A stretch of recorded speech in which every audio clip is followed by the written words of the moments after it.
Hello everyone, my name is Arvind Singh Rajpurohit और आप सभी का स्वागत करता हूं मैं हमारे थीम वाइज 2 इयर्स के करंट अफेयर्स के क्लास में, जिसमें हम लोग साइंस एंड टेक्नोलॉजी के अब तक के जितने भी करंट अफेयर्स हुए हैं 2 साल में वो कवर कर रहे हैं अलोंग विद द बेसिक्स।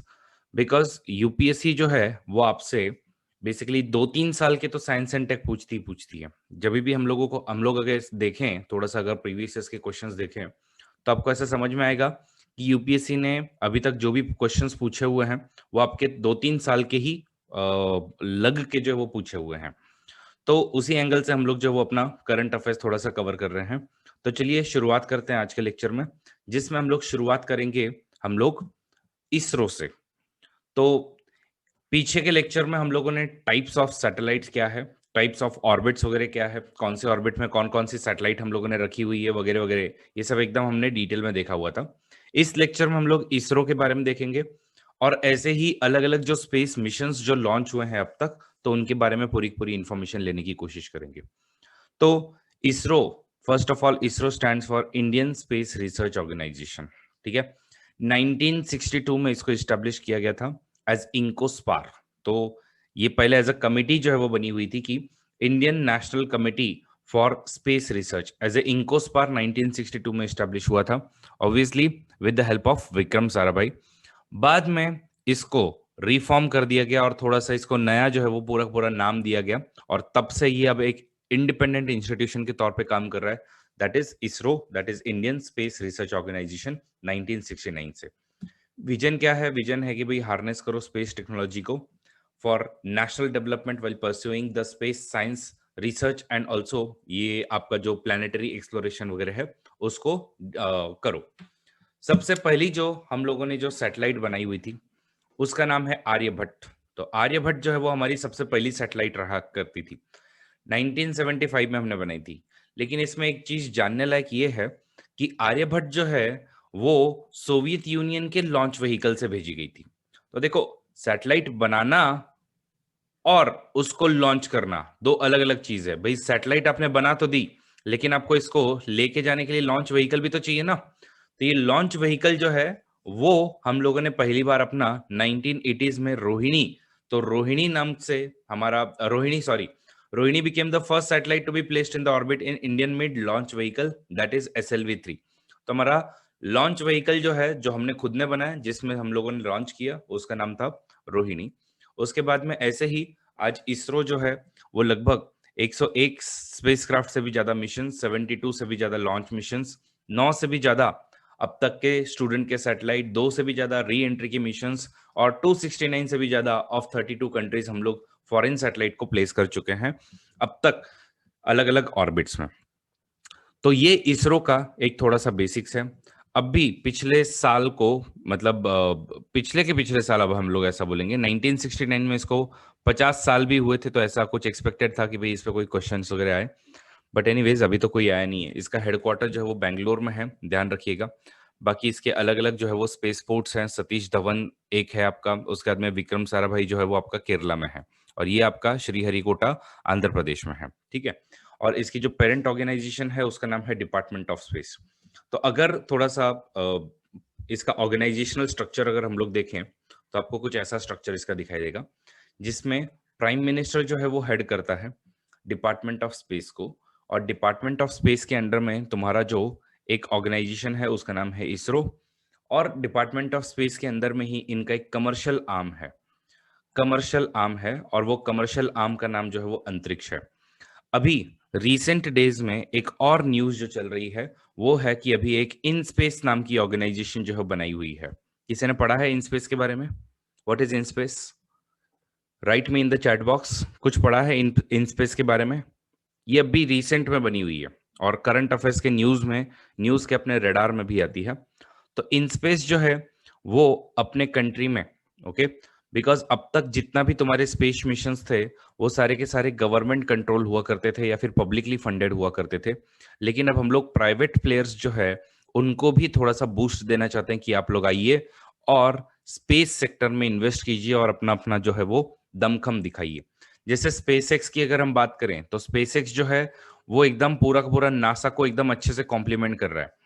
तो हम लोग चाहते हैं कि ऐसे ही प्राइवेट डेवलपमेंट अपने कंट्री में भी हो, और इसके लिए हम लोगों ने एक ऑर्गेनाइजेशन बनाई है जो कि आपका इन सब प्राइवेट जो आपके लॉन्चेस वगैरह जो भी होने वाले हैं तो इनको सपोर्ट करने का काम करेगा। तो डिपार्टमेंट ऑफ स्पेस में इसका काम क्या है, प्राइवेट प्लेयर्स को ज्यादा से ज्यादा बूस्ट करो। अंतरिक्ष जो है वो आपका कमर्शियल आर्म है, ठीक है, डिपार्टमेंट ऑफ स्पेस का, जो कि आपके लिए, बिकॉज हमने 49 मतलब 32 कंट्रीज से अब तक हम लोगों ने 269 से भी ज्यादा जो है वो फॉरेन सैटेलाइट्स हमने लॉन्च की है। तो फॉरेन सैटेलाइट लेके आने का अपने को पैसा भी मिलता है कि भाई इनको लॉन्च करना है, तो हम लोग चाहते हैं कि भाई किसी के पास, किसी और के पास ना जाए, हमारे पास ही लोग जो है वो आए। तो इसलिए हमारे जो कमर्शियल आर्म है वो अंतरिक्ष का ये वाला मेजरली काम है।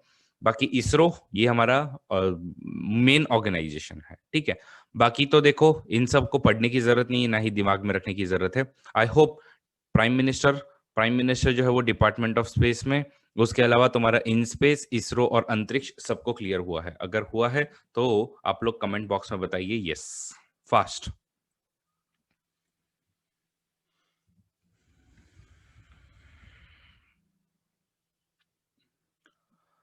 अब नेक्स्ट जो चीज अपने को पढ़नी है वो है अपने लॉन्च व्हीकल्स।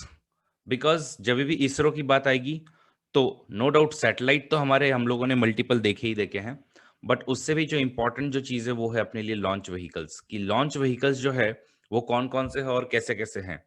तो पहले देखो आपको SLV3 पता ही होगा कि हमारे SLV3 वगैरह जो वो हुआ करते थे। उसके बाद में हमारे ASLV जो है वो हुआ करते थे। लेकिन अब हम लोग ये SLV ASLV ये जब हमने शुरू किया तो उस समय में हमारे SLV3 हुआ करते थे, ASLV3 वगैरह, ASLV वगैरह हुआ करते थे। लेकिन अब जो अपने को चाहिए या अब हम लोग जो यूज कर रहे हैं वो है हमारे PSLV, ओके। उसके बाद में GSLV, और अब जो लेटेस्ट वर्जन आजकल जो बहुत बड़ा बना हुआ है अपना वो है GSLV MK3। तो ये लॉन्च व्हीकल्स है। और लॉन्च व्हीकल से क्या मेरा मतलब है, मैंने आपको बताया कि सैटेलाइट को आपको लॉन्च करना है। आपने बोल तो दिया कि भाई अर्थ के मुझे लो अर्थ ऑर्बिट में सैटेलाइट जो है वो बिठानी है, बराबर है। सैटेलाइट को आप यहाँ पे बिठाओगे, लेकिन इसको बिठाने के लिए तुमको एक लॉन्च व्हीकल पे तो लेके जाना होगा ना। तो लॉन्च व्हीकल जो इसको लेके जाएगा उसको हम लोग लॉन्च व्हीकल बोलते हैं। और ऐसे इंडिया में जो है वो हमारे पास में अलग अलग लॉन्च व्हीकल्स हैं, जिसमें से PSLV, GSLV MK2 and GSLV MK3 majorly अभी वर्किंग कंडीशंस में है, जो कि आजकल मेजर काम इन्हीं से होता है। तो आप लोग अगली बार जब भी कोई लॉन्च देखोगे तो उस समय में आपको ऐसा पक्का सुनाई देगा कि भाई PSLV से लॉन्च हुआ था या GSLV से लॉन्च हुआ था या GSLV MK2 से लॉन्च हुआ था। तो ये सब अब हम लोग डिटेल में देखते हैं। तो सबसे पहला जो लॉन्च व्हीकल है वो है अपना पोलर सैटेलाइट लॉन्च व्हीकल, जिसको हम लोग PSLV बोलते हैं। PSLV क्या है, तो it is indigenously developed system, और ये एक्सपेंडेबल लॉन्च सिस्टम है। What is meaning of expendable? Expendable में एक्चुअल में क्या होता है कि आपका सैटेलाइट आपने लॉन्च किया, ओके, या आपका लॉन्च व्हीकल जो वो आपके सैटेलाइट को लेके गया, उसको जो ऑर्बिट में रखना था वहां पे रख दिया, ओके। और उसके बाद में रास्ते में क्या होता है कि ये इसके अलग अलग स्टेजेस में ये जो है वो जगह जगह पे गिरते जाता है।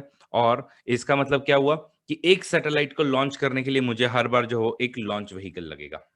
समझ रहे हो? यस एवरीवन, कि भाई PSLV ऐसा नहीं कि जाता है उसको और ऊपर तक लेके जाता है, उसके बाद में उसको छोड़ के वापस से आता है, ऐसा नहीं है। जो ऊपर तक जाए उसको छोड़ के वापस जो आ जाए उसको हम लोग क्या बोलते हैं, उसको हम लोग बोलते हैं रीयूजेबल लॉन्च व्हीकल्स। सबको क्लियर?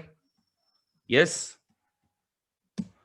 एक्सपेंडेबल मतलब क्या? एक्सपेंडेबल मतलब जाएगा उधर ऊपर में आपका, यहाँ पे छोड़ के आएगा और इधर गया और बीच रास्ते में खत्म हो जाएगा, वापस कोई नहीं आने वाला है वो।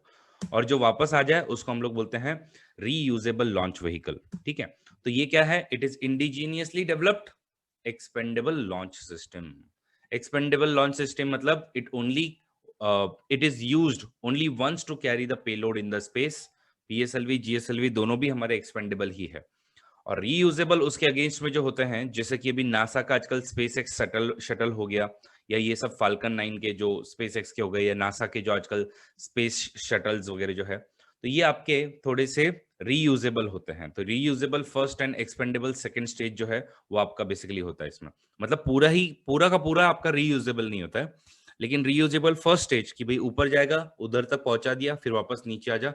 और बाकी के आपके जो ऊपर के जो स्टेजेस होते हैं वो आपके थोड़े से एक्सपेंडेबल हो सकते हैं। तो ये होता है आपका पीएसएलवी का एक्सपेंडेबल एंड रीयूजेबल का मीनिंग।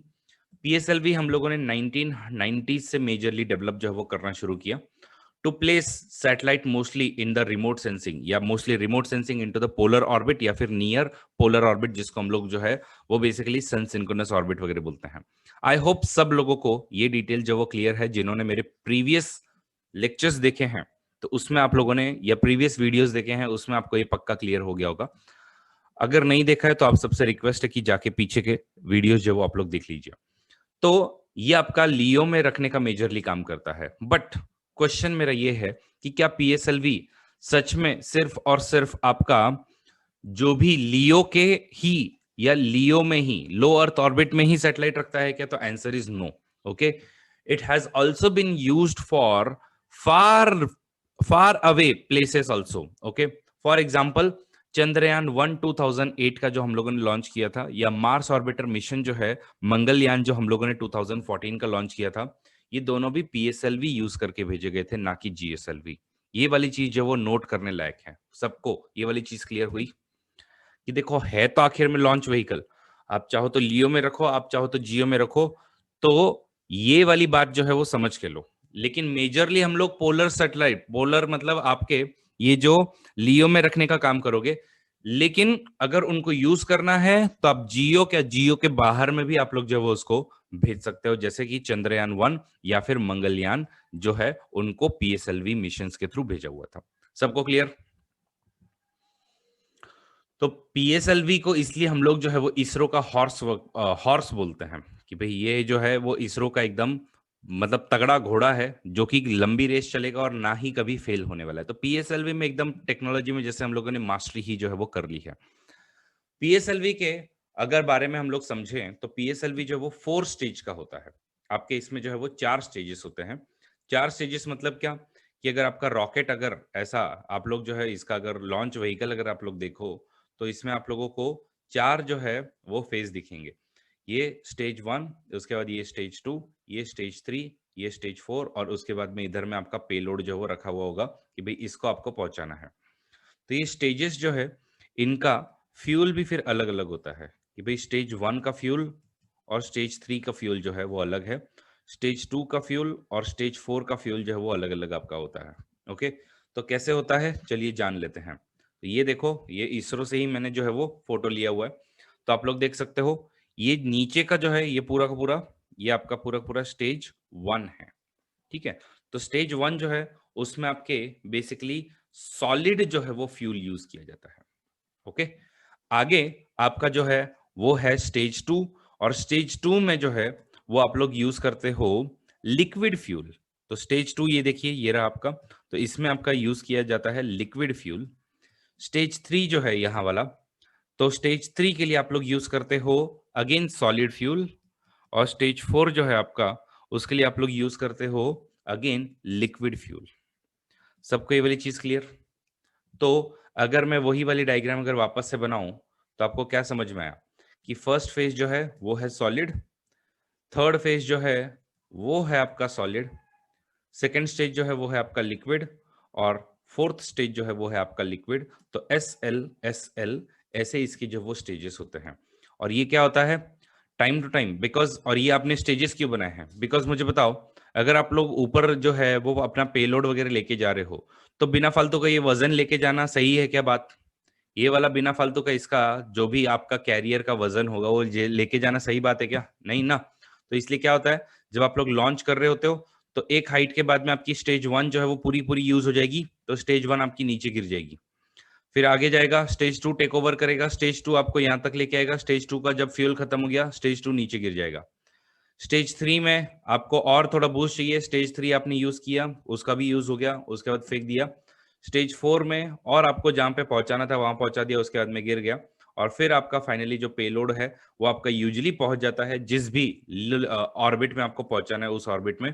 और उसके अलावा इसमें आपके थ्रस्टर वस्टर होते हैं थोड़े से, तो इसको भी थोड़ा सा फ्यूल वगैरह दे के रखा होता है कि भाई तुझे अगर थोड़ी सी मूवमेंट वगैरह करनी है तो तू कर सकता है। तो इसलिए हम लोग जो है वो इसको अलग अलग स्टेजेस में भेजते हैं। तो ये सॉलिड फर्स्ट स्टेज जो है ये आपका बेसिकली जो फ्यूल यूज करता है वो सॉलिड फ्यूज होता है। ये जो होगा आपका वो लिक्विड होगा, ये जो होगा अगेन आपका सॉलिड होगा और ये अगेन आपका लिक्विड होगा। तो इनका सॉलिड सॉलिड लिक्विड लिक्विड का कॉम्बिनेशन जो हम लोग यूज करते हैं ताकि अपने को ज्यादा से ज्यादा जो है वो थ्रस्ट मिल सके। ओके, तो इसमें अगर हम लोग देखें तो फर्स्ट स्टेज में देखो क्या लिखा है कि S139, तो इसका PSLV uses S139 solid rocket motor that is augmented by 6 solid strap-on motors। ठीक है, तो strap-on motors क्या होता है? तो ये देखो आप लोग जो है फर्स्ट स्टेज आपकी यहां से यहां तक में जो पूरी पूरी आ रही है, लेकिन इसके साथ में इसके थोड़े से आप लोग चमचे देख रहे हो, ये वाले छोटे छोटे चमचे, मतलब बेसिकली इसके ये सपोर्टर्स हैं जो कि इसको सपोर्ट करेंगे फर्स्ट स्टेज में। कि आपको एडिशनल और बूस्ट चाहिए तो आप लोग क्या कर सकते हो, ये स्ट्रैप ऑन बूस्टर्स जो है या स्ट्रैप ऑन मोटर्स जो है वो आप लोग लगाते हो। सबको idea clear what is strap on Motors? तो ये जो है 1 2 3 4 5 और पीछे इसके एग्जैक्टली एक इसी लोकेशन पे होगा, वो होगा 6। तो हम लोग मेजरली 6 तक जो है वो स्ट्रैप ऑन मोटर्स जो है वो यूज कर सकते हैं। तो ये आपका स्टेज 1। स्टेज 2 मैंने आपको बताया लिक्विड रॉकेट इंजन आपका होगा। स्टेज 3 जो है अगेन उसमें आपका सॉलिड रॉकेट मोटर होगा, तो सॉलिड फ्यूल आप लोग यूज कर रहे हो। एंड फोर्थ स्टेज में अगेन आपका ये लिक्विड जो है वो आपका यूज होगा। तो ऐसे आपका होता है। अब देखो मैंने आपको पहले भी बताया था कि कभी भी हम लोग जो है जब किसी भी ऑर्बिट में वगैरह हम लोग लॉन्च करते हैं तो इसकी कैपेसिटी की जब बात करते हैं तो आपका देखो इसरो भी किस कंटेक्स्ट में बात कर रहा है कि ये पेलोड जो है अगर जीटीओ में तुमको लेके जाना है। जीटीओ याद है आपको? मैंने बोला था कि हम लोग जब भी किसी का स्पेसिफिकेशन देते हैं तो हम लोग कैसे देते हैं कि भाई तुम जियो सिंक्रोनस ट्रांसफर ऑर्बिट या फिर पोलर का ट्रांसफर ऑर्बिट में तुम कहां पे उसको लेके जा सकते हो, यूजुअली उसके कंटेक्स्ट में हम बात करते हैं। तो पोलर में यूजुअली सिंस लो हाइट पे ही होता है तो कभी कभी उसका पीटीओ नहीं दिया तो भी चलता है, लेकिन जियो सिंक्रोनस में जब भी डालना है तो आप जीटीओ की हाइट जो बताते हो, तो ये आपका जीटीओ तक जो है पेलोड टू सब जीटीओ आपका 1425 केजीज तक का उठा के लेके जा सकता है। और आपका अगर पोलर ऑर्बिट है या सन सिंक्रोनस पोलर ऑर्बिट वगैरह है तो वहां तक तो सिंस आपका ये लियो में ही है तो यहाँ पे ये हायर वजन जो है या हायर वेट जो है वो लेके जा सकता है। सबको ये वाली चीज क्लियर? ओके, तो PSLV can fly in different configuration depending on the mass of the payload and also what is your target orbit.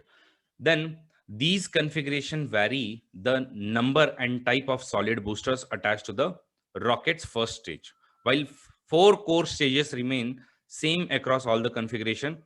PSLV का first stage and third stage as I said कि solid fuel होगा और PSLV का second and fourth जो है वो आपका liquid fuel होगा। और ये सेकंड स्टेज जो इंजन है आपका उसको हम लोग विकास इंजन बोलते हैं, जो कि आपका बेसिकली वाइकिंग इंजन जो है फ्रांस का उससे कॉपीड है। तो लिक्विड के लिए हम लोग ये वाला इंजन जो यूज करते हैं विकास इंजन। अब देखो मजे की बात देखो, अगली बार जो है आप लोग ध्यान दीजिएगा कि PSLV जो है जब आप लॉन्च कर रहे हो तो उसमें कभी आप लोग सुनोगे कि PSLV CA लॉन्च किया हुआ था, कभी आप लोग सुनोगे PSLV XL लॉन्च किया हुआ था।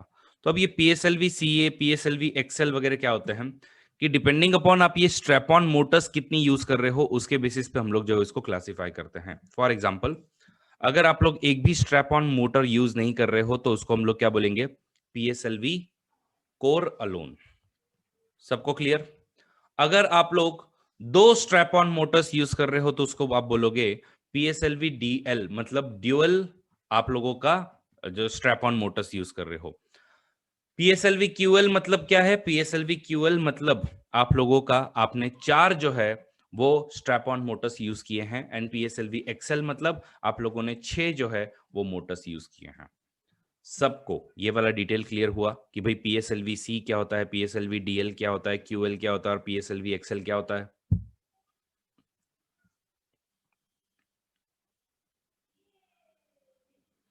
ओके, तो ये थे आपके डिटेल्स। अब ये देखिए यहाँ पर रीसेंट जो लॉन्चेस हुए हैं उसमें मैं आपको बता रहा हूँ।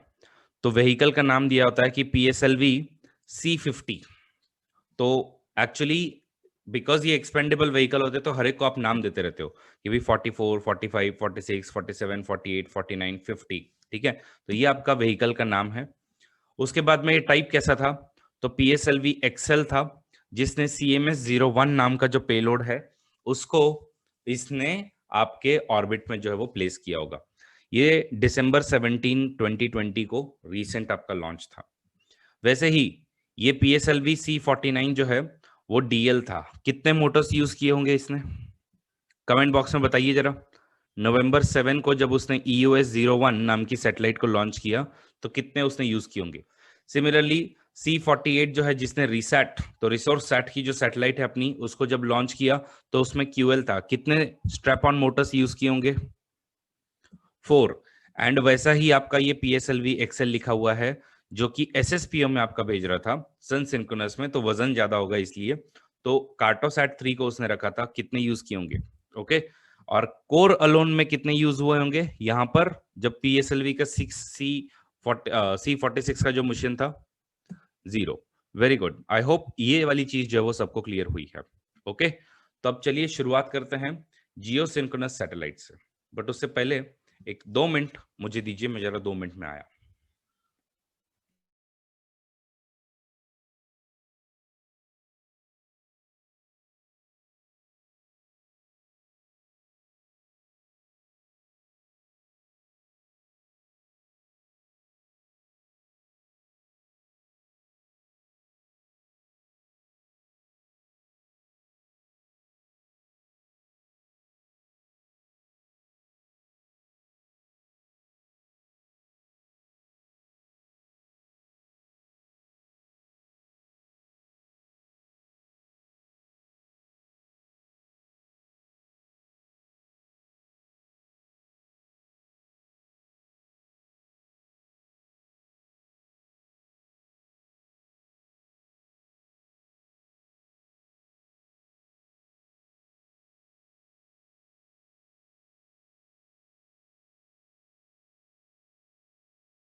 चलिए आगे शुरुआत करते हैं जियो सिंक्रोनस सैटेलाइट से। तो PSLV सबको क्लियर हुआ था? प्लीज एवरीवन PSLV टाइप करो चैट बॉक्स में।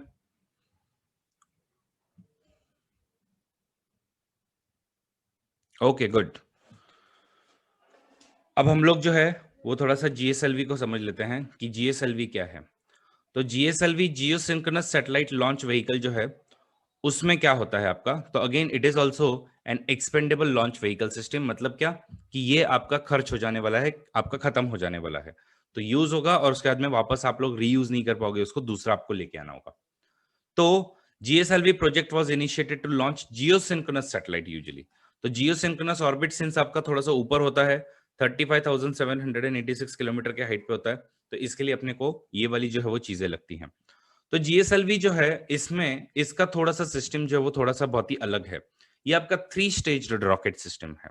ओके, तो अनलाइक आपका PSLV जो कि 4 स्टेज का हुआ करता था, इसमें आपको 3 स्टेजेस जो मिलेंगे। पहला जो है वो सॉलिड होगा, दूसरा जो है वो लिक्विड होगा, और तीसरा जो है वो क्रायोजेनिक अपर स्टेज। तो तीसरा जो है वो आपका क्रायोजेनिक अपर स्टेज वाला होता है, जिसमें हम लोग लिक्विड ऑक्सीजन और लिक्विड हाइड्रोजन जो वो यूज करते हैं। ओके, तो हाइड्रोजन आपको बर्न करना है, लेकिन बर्न करने के लिए वहां पे ऊपर में आपको ऑक्सीजन अवेलेबिलिटी होगी क्या? Answer is no. तो ऑक्सीजन की अवेलेबिलिटी नहीं होगी, तो इसके लिए हम लोग क्या करने वाले हैं? हम लोग जो है वो अपनी ऑक्सीजन को लेके जाएंगे। तो लिक्विड में ही आप लोग जो वो ऑक्सीजन लेके जाते हो, तो इसको हम लोग क्रायोजेनिक अपर स्टेज का रॉकेट जो वो बोलते हैं। तो GSLV प्रोजेक्ट जो है वो जियो सिंक्रोनस सैटेलाइट को आपको बेसिकली थोड़ा सा, क्योंकि because most of them are very very heavy, तो हैवी होने की वजह से उनको वहां भेजना भी है और दूर भी रखना अपने को, तो इसलिए आपका ठीक है सॉलिड रॉकेट होते हैं जिसमें आपके बूस्टर्स भी लगे हुए होते हैं अगर आपको चाहिए तो, उसके बाद में लिक्विड फ्यूल्ड आपका विकास इंजन भी होता है, similar to those in the PSLV. और उसके बाद में आप लोगों का आगे जो है वो थर्ड स्टेज जो होता है वो आपका क्रायोजेनिक इंजन का होता है, जिसमें आप लोग जो है वो -183 और -253 डिग्री सेंटीग्रेड पर बेसिकली आप लोग एक्सट्रीमली लो टेम्परेचर पे इनको स्टोर करते हो और वहां पे बर्न करते हो उसको क्रायोजेनिक अपर स्टेज में। ठीक है, तो ये क्रायोजेनिक अपर स्टेज जो है वो इंडिया को खुद को बनानी पड़ी थी, बिकॉज जब 1992 के पीरियड में जब रशिया जो है ओके या यूएसएसआर उस पीरियड का जब डिसइंटीग्रेट हो रहा था, उस समय में वो थोड़ा सा यूएसए के साइड में चले गया था। और फिर यूएसए ने बोला कि एमटीसीआर के अंडर में, जो कि आपका मिसाइल टेक्नोलॉजी कंट्रोल रेजिम है, जिसमें आपके अगर 500 केजी से ज्यादा का अगर कोई मिसाइल आपके पास में है या लॉन्च व्हीकल की आपके पास में टेक्नोलॉजी जो 300 किलोमीटर से अगर ज्यादा वगैरह जा सके, तो उस कंडीशन में आप लोगों को एक जो है वो कंट्रोल रेजिम जो तुम लोगों ने बना के रखा हुआ था। तो सिंस इंडिया को उसमें एंट्री वगैरह नहीं थी और यूएस ने भी उसको ऑब्जेक्ट वगैरह जो वो किया हुआ था, तो इसलिए फिर उन्होंने अपने को क्रायोजेनिक अपर स्टेज या क्रायोजेनिक टेक्नोलॉजी ट्रांसफर नहीं की। इसका मतलब ये नहीं कि उन्होंने अपने को क्रायोजेनिक इंजन नहीं दिए।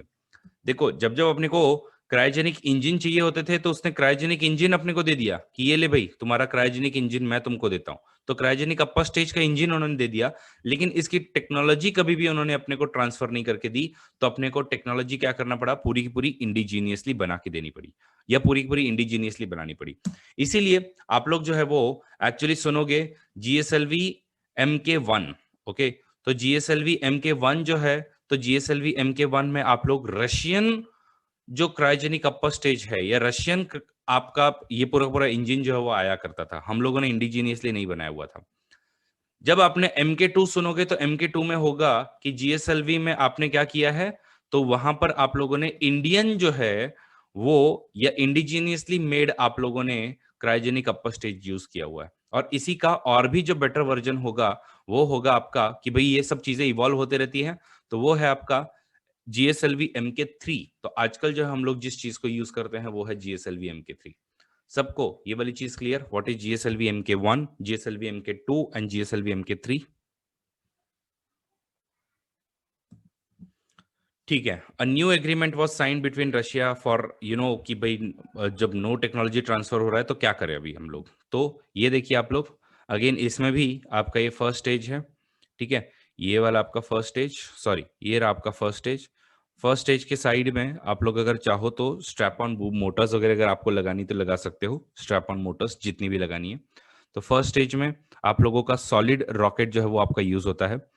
तो अभी यहाँ पे आदेश ने पूछा था कि सर फ्यूल वगैरह कौन सा यूज करते हैं, तो ये देखिए ये फ्यूल है HTPB। अब आई एम सॉरी, मैंने इसके डिटेल में जाके नहीं देखा है कि HTPB वगैरह क्या होता है। तो ये रहा यहाँ का फ्यूल। और जो आपका स्टेज 2 जो है वो आपका जो है वो है, ये रहा आपका UDMH और N2O4 जो है वो एज अ लिक्विड में हम लोग उसको फ्यूल में यूज कर रहे हैं। और थर्ड स्टेज जो आपकी होती है उसमें हम लोग फ्यूल के तौर पे लिक्विड आपका ऑक्सीजन और लिक्विड आपका हाइड्रोजन हम लोग क्लियर करते हैं। आई होप आदेश आपको क्लियर हो गया है कि कौन सा फ्यूल हम लोग यूज कर रहे हैं। ठीक है, यस, हाँ कुछ पॉलीब्यूटेन वगैरह ही होता है, हाइड्रोक्सिल टर्मिनेटेड पॉलीब्यूटेन। ओके, ठीक है। तो HTPB, ये UDMH N2O4 एंड उसके अलावा लिक्विड ऑक्सीजन एंड हाइड्रोजन जो है, ऐसे आपके फ्यूल्स जो है वो यूज होते रहते हैं। ये हो गया आपका GSLV, मतलब ये आपका स्टेज 1, ये आपका स्टेज 2, ये आपका स्टेज 3। और स्टेज 3 जो है उसको हम लोग क्रायोजेनिक अपर स्टेज जो है वो ऐसा कहते हैं। ठीक है, तो अब देखो इसका लियो में कैपेसिटी कितना है, लो अर्थ ऑर्बिट में 5000 केजी तक का लेके जा सकता है। लेकिन अगेन इधर में आपका क्या दिया है, GTO, एंड GTO मतलब क्या, ट्रांसफर ऑर्बिट में आप लोग 2500 केजी तक का वेट जो है वो उठा के लेके जा सकते हो। ठीक है, तो जियोसिंक्रोनस सैटेलाइट लॉन्च व्हीकल में अगेन एज आई सेड, जब GSLV रॉकेट वर यूजिंग आपके रशियन क्रायोजेनिक अपर स्टेज, तो उसको हम लोग GSLV MK1 बोलते थे। और इंडिजीनियस हमने GSLV MK2 से यूज करना शुरू किया। यूजुअली इसकी कैपेसिटी जो है वो आपका 5000 और 2500 जो है वो GTO वगैरह की है। यूजुअली हैवी जो सैटेलाइट है हमारे कम्युनिकेशन वगैरह के, तो इनसैट सीरीज वगैरह हो गए, जो कि आपके अगेन यही हाइट के होते हैं, या जियो स्टेशनरी ऑर्बिट में अगर आपको जो कि 35,786 किलोमीटर की हाइट पे जो आपको रखने हैं, तो उन सब को रखने के लिए आप लोग GSLV जो है वो यूज करते हो। लेकिन अभी रिसेंटली जो हम लोगों ने GSLV MK3 जो बनाया हुआ है, तो वो और पावरफुल मार्क 3 वाला जो है वो हमारा और पावरफुल हम लोगों ने लॉन्च व्हीकल बनाया है, जो कि देखो इसका ऑलमोस्ट कैपेसिटी जो है वो डबल है। कि लियो में रखना है आपको तो 8000 केजी तक का आप लोग जो वेट जो है वो लेके जा सकते हो, और जीटीओ में आप लोग 4000 तक लेके जा सकते हो। ठीक है, तो ये आपका basically human space flight programme वगैरह के लिए भी हम लोग GSLV MK3 ही यूज करने वाले हैं। तो अब ये थोड़ा हमारे लिए जरूरी बन जाता है कि GSLV का एक और नेक्स्ट वर्जन जो है GSLV MK3, उसको हम लोग थोड़ा सा डिटेल में समझ लें। बट उससे पहले एक बार जरा क्रायोजेनिक, क्योंकि बहुत सारे लोगों को क्रायोजेनिक अपर स्टेज जो है वो थोड़ा सा क्लियर नहीं होता है, तो अभी हम लोग इसको समझ लेते हैं कि क्रायोजेनिक अपर स्टेज क्या होता है। ओके, तो क्रायोजेनिक जो रॉकेट होता है उसमें बेसिकली फ्यूल के तौर पे हम लोग जो है वो हाइड्रोजन यूज करते हैं, और ऑल्सो इसमें आप लोग जो गैस वगैरह लेके जाते हो एक्सट्रीमली लो टेम्परेचर पे आप लोग लेके जाते हो उसको। तो क्रायो मतलब क्या होता है? क्रायो मतलब कुछ तो आपका बेसिकली फ्रोजन चीज से जो है वो जुड़ा हुआ होगा। तो क्रायोजेनिक रॉकेट जो है it is more efficient and it also provides more thrust. और दूसरी बात क्या है कि सिंस ये आपका थोड़ा सा लिक्विड फॉर्म में होने की वजह से इसको कंट्रोल कर पाना बहुत ही इजी उधर हो जाता है। इसलिए जानबूझ के हर कोई जो है वो क्रायोजेनिक अपर स्टेज जो है वो यूज करता है हर एक के आपके रॉकेट्स में। दूसरी बात, इससे स्पेसिफिक इंपल्स जो आपको चाहिए वो आपको बहुत ह्यूज अमाउंट का मिलता है। तो स्पेसिफिक इंपल्स क्या होता है? बेसिकली स्पेसिफिक इंपल्स मतलब कि आप लोगों का it is specific impulse indicates how many pounds और kilogram of thrust you have obtain by consuming 1 pound of propellant in 1 second. तो अगर आपने 1 पाउंड ऑफ प्रोपेलेंट 1 सेकेंड में यूज करके कितना तुमने थ्रस्ट दिया है, कितने केजी का तुमने थ्रस्ट दिया है, उसको हम स्पेसिफिक इंपल्स बोलते हैं। और स्पेसिफिक इंपल्स जो है वो आपका क्रायोजेनिक रॉकेट स्टेजेस का बहुत हाई होता है, इसलिए उनको जो वो यूज करते हैं। क्योंकि अगर आप लिक्विड या सॉलिड से अगर बाकी के अगर इनका कंपैरिजन करो तो उससे बहुत ज्यादा आपको एडवांटेज मिलता है। इसलिए -183 डिग्री पर ऑक्सीजन और -253 डिग्री पर हम लोग जो है हाइड्रोजन को इसमें लेके जाते हैं एज अ प्रोपेलेंट। और ये क्रायो जो है इनको थोड़ा सा कंट्रोल कर पाना इजी हो जाता है। लेकिन इनकी प्रॉब्लम क्या है कि भाई इतने निगेटिव टेम्परेचर पे आपको इसका बर्निंग वगैरह जो है वो करना है, उसके बाद में उसको संभाल के रखना है, कंबस्शन रखना है, और आपको थ्रस्ट भी लेना है, तो वो थोड़ा सा डिफिकल्ट काम होता है। लेकिन अब फाइनली हम लोग धीरे धीरे धीरे धीरे काम करते करते अब इस टेक्नोलॉजी में भी हम लोग माहिर हो चुके हैं। Okay, by the way, GSLV के लॉन्चेस अगर अब हम लोग अगर देखें तो आप लोग देख सकते हो ये GSAT 7A लॉन्च हुआ है। GSAT मतलब क्या है? ऑब्वियसली आपका जो हम लोगों ने बेसिकली ये आपका कम्युनिकेशन सैटेलाइट होगा, या इनसैट है तो इनसैट वगैरह ये सब आपके GSAT इनसैट क्या है? कम्युनिकेशन सैटेलाइट है, जिनको GSLV F11, GSLV F08, F09 या फिर GSLV F05 इन लोगों ने अलग अलग जगह पे रखा हुआ है। लास्ट जो है वो GSLV से जो लॉन्च अपना हुआ था वो 2018 में हुआ था। ठीक है, अब हम लोग जिस चीज पे आ रहे हैं वो है GSLV MK3। तो GSLV MK3 और GSLV MK2 में थोड़ा सा फर्क है।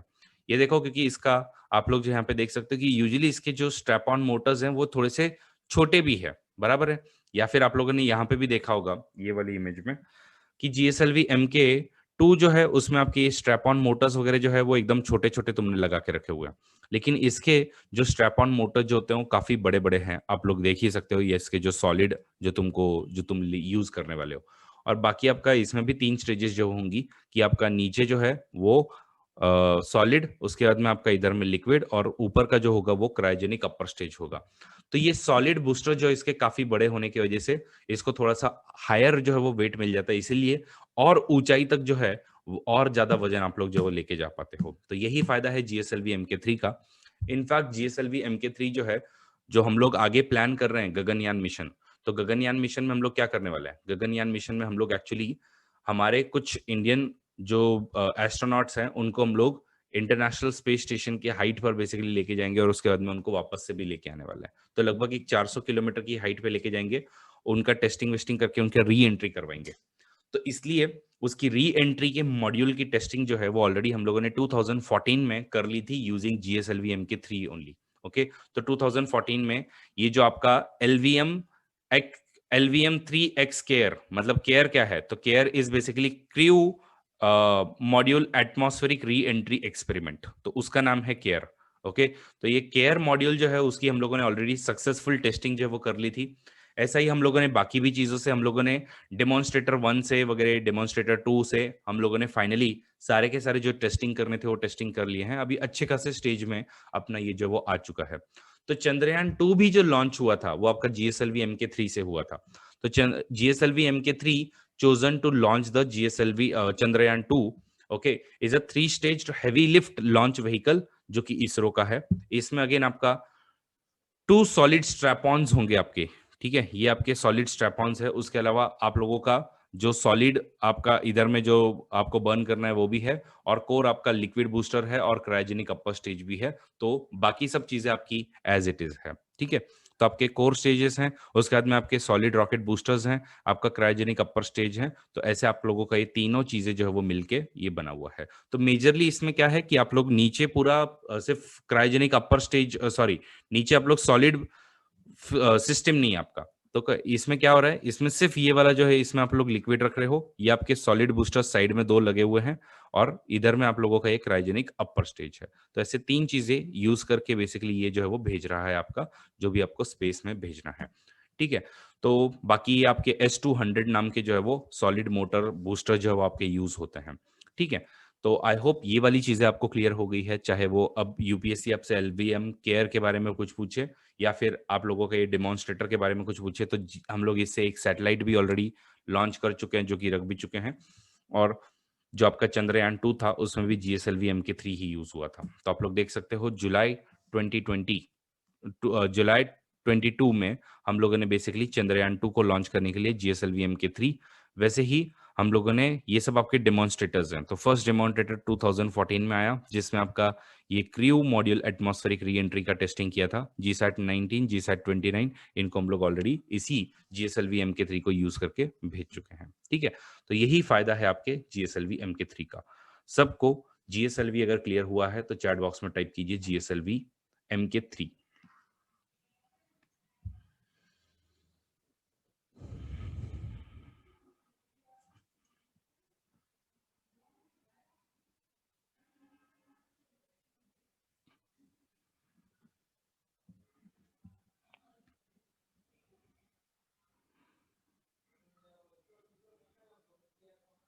ओके, अब नेक्स्ट जो चीज अपने को सीखनी है वो है साउंडिंग रॉकेट, ठीक है?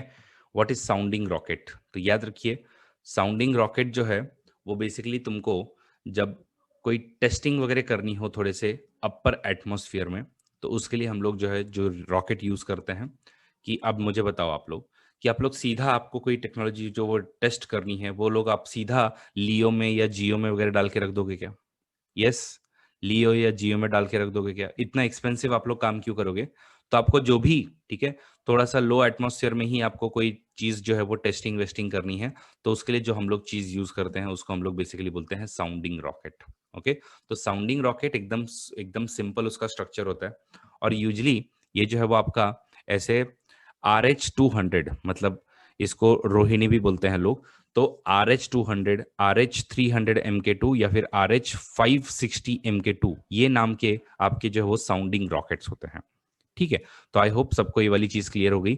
मेट्रोलॉजी, एरोनॉमी या फिर एरोनॉमी इनका मेजरली जो है वो पर्पस होता है, और यूजुअली इन लोग कभी थुम्बा से वगैरह ही आपके जो वो लॉन्च होते रहते हैं। अब हमने भी जब अपना बेसिकली जो लॉन्च सिस्टम वगैरह जो हम लोगों ने बनाया हुआ था अपना, तो वो थुम्बा से ही बनाया हुआ था। इसलिए देखो टर्ल्स नाम से पहले काफी ज्यादा फेमस था, कि with establishment of Thumba equatorial rocket launching station, that is TERLS in Thumba in 1963, a location close to the magnetic equator, okay, there was quantum jump in the scope of astronomy, aeronomy and also atmospheric sciences in India।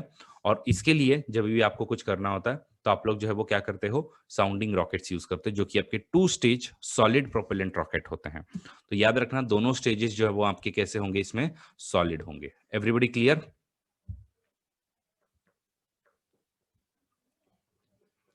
तो अगली बार sounding rocket वगैरह के बारे में कुछ सुनो तो confuse नहीं होना है, याद रखना है 2 स्टेजेस है, सॉलिड है दोनों भी, and they are used for probing the upper atmospheric region and also for some space research. They are easily affordable platform to test any prototype of new component जो आपको टेस्ट करना है कि भाई ये वो उधर काम करेगा नहीं करेगा, उसके लिए आप लोग ये वाली चीजें यूज करते हो, ठीक है? इसरो ने ये सब 1965 से, थोड़ी सी हिस्ट्री इसमें लिखी हुई है, कि कब से शुरू किया है। 1975 से ऑल साउंडिंग रॉकेट एक्टिविटीज जो है, तो वो आपकी रोहिणी साउंडिंग रॉकेट, तो RSR प्रोग्राम के अंडर में आई हुई है, इसलिए आपके रोहिणी RH-75, RHE, RHO, तो ऐसे नाम से आपको साउंडिंग रॉकेट्स मिलेंगे। साउंडिंग रॉकेट अगर सबको क्लियर हुआ है तो सब लोग चैट बॉक्स में टाइप कीजिए एक बार साउंडिंग रॉकेट।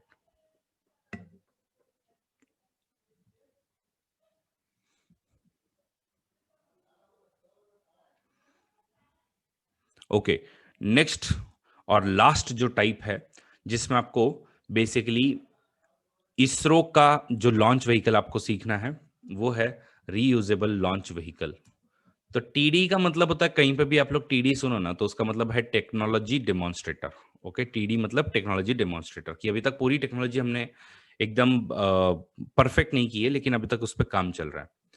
तो अब जब स्पेसएक्स ने ये सब आपका काम जो है वो करना शुरू कर दिया कि भाई इन लोग बोले कि हम लोग तो रीयूजेबल लॉन्च व्हीकल जो है वो यूज करेंगे, और आप सबको पता है कि कंप्लीटली रीयूजेबल नहीं होता है वो। मेजरली आपका फर्स्ट स्टेज जो है या सेकंड स्टेज जो है उसको आप लोग यूज कर सकते हो, लेकिन और ऊपर के जो अपर स्टेजेस होते हैं उसको आप लोग रीयूज नहीं कर पाते हो। एनीवेज, तो अभी इसी चीज को फिर इंडियन स्पेस रिसर्च ऑर्गेनाइजेशन ने भी बोला कि हम लोग भी जो है वो रीयूज जो है वो करना शुरू करेंगे, और इसका टेक्नोलॉजी डेमोन्स्ट्रेशन अभी रिसेंटली हुआ था। रिसेंटली मतलब कुछ सालों पहले हुआ था। तो reusable launch vehicle technology demonstrator क्या होता है? It is one of the most technologically challenging Endeavour of ISRO, developing essential technologies for fully reusable launch vehicle to enable low cost access to the space। तो obviously अगर आप लोग reuse कर पाते हो तो आपका जो स्पेस को एक्सेस करना है वो भी आपका इजी होने वाला है, तो आपका वो थोड़ा सा सस्ता भी पड़ने वाला है।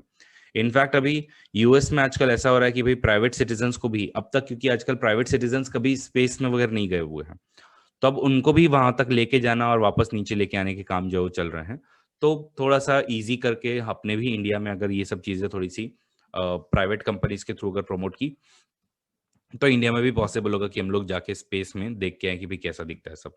सो the configuration of RLVTD is similar to that of an aircraft and combines complexity of both launch vehicle, मतलब रॉकेट एंड एयरक्राफ्ट जो है वो दोनों को थोड़ा सा कंबाइन करना पड़ता है। तो ये देखो, ये आपका एयरक्राफ्ट और मतलब एयरक्राफ्ट जैसे भी काम करता है और रॉकेट जैसे भी काम करता है। तो ये आपका ऐसे जाएगा और उसके बाद में वापस से नीचे जो वो री एंट्री भी आपका करता है। ठीक है, तो ये टेक्नोलॉजी डेमोन्स्ट्रेटर वगैरह आपके रहते हैं जो आपका इसको लॉन्च करता है यहाँ से, और इधर से आपका घूम के वापस अगर आपको आना है तो ये सब आपके वापस से जो एटमॉस्फेरिक री एंट्री के मॉड्यूल वगैरह है वहां पे भी आपका यूज होता है। तो इसका हमने टेक्नोलॉजी डेमोन्स्ट्रेशन किया था 5 मार्क के स्पीड से। HSN-9 जो है वो आपका लो बर्निंग रेट पे यूज करके गया हुआ था, तो उसको हम लोग RLVTD बेसिकली बोलते हैं, और ऑब्जेक्टिव वही है। हाइपरसोनिक एरोडायनेमिक जो वो आपको यूज करना है, इवैल्यूएशन ऑफ ऑटोनोमस नेविगेशन वगैरह है, इंटीग्रेटेड फाइट लाइट मैनेजमेंट है, थर्मल प्रोटेक्शन सिस्टम इवैल्यूएशन जो है वो सब इसके मेजर मेजर जो आपके एम हुआ करते थे। ओके, तो ये RLVTD आपके रॉकेट एंड एयरक्राफ्ट के कैपेबिलिटीज को इंटीग्रेट करता है।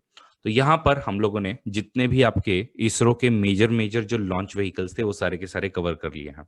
अगर आपको क्लियर हुआ है तो आप लोग कमेंट बॉक्स में इसरो टाइप कर सकते हो।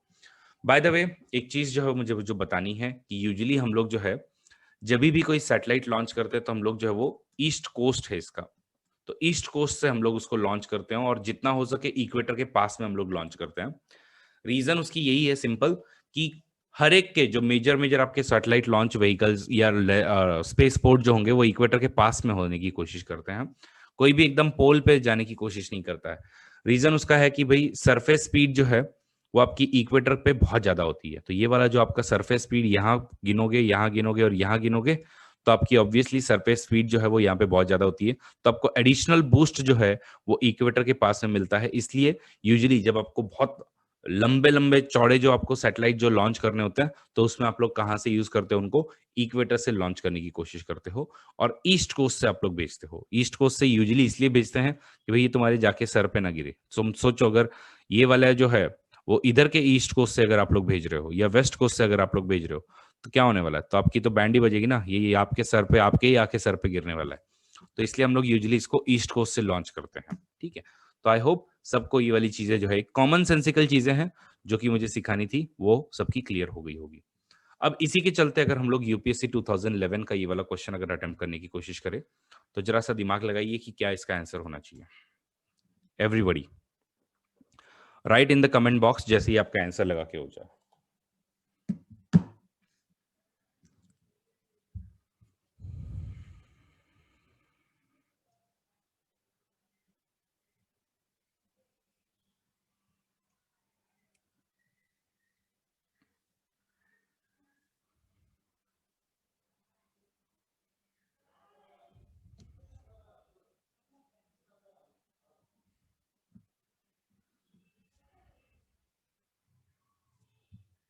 Come on guys.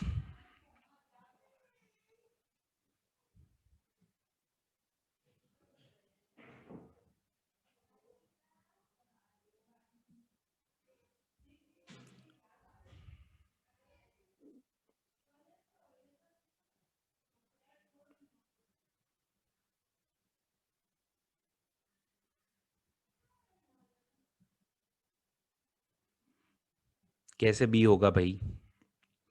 आंसर जो है वो ए होगा ना। Usually orbit lies in the place of the earth equator, yes. और आपके जियो स्टेशनरी, बिकॉज ये जियो स्टेशनरी की बात हो रही, तो जियो स्टेशनरी ऑर्बिट आपके सर्कुलर होते हैं, और this orbit is also Jio synchronous orbit, तो यस ना। तो आपका 4 को अगर आप लोग एलिमिनेट करो, क्योंकि आपकी इसकी हाइट मैंने आपको मल्टीपल टाइम्स बताया है 35,786 किलोमीटर, तो आप लोग गए, यही आपको बस हटा देना है, तो भी आप लोग जो वो एक ही आंसर लेके आओगे, वो है ए, दैट इज 1 2 3। फिर भी लोग बी क्यों लगा रहे हैं पता नहीं। एनीवेज, एक और क्वेश्चन।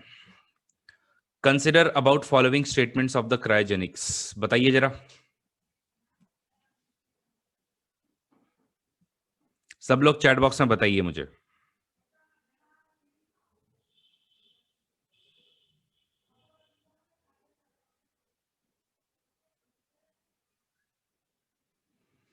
यस, करेक्ट आंसर जो होगा उसका ए होगा। फर्स्ट स्टेटमेंट करेक्ट है।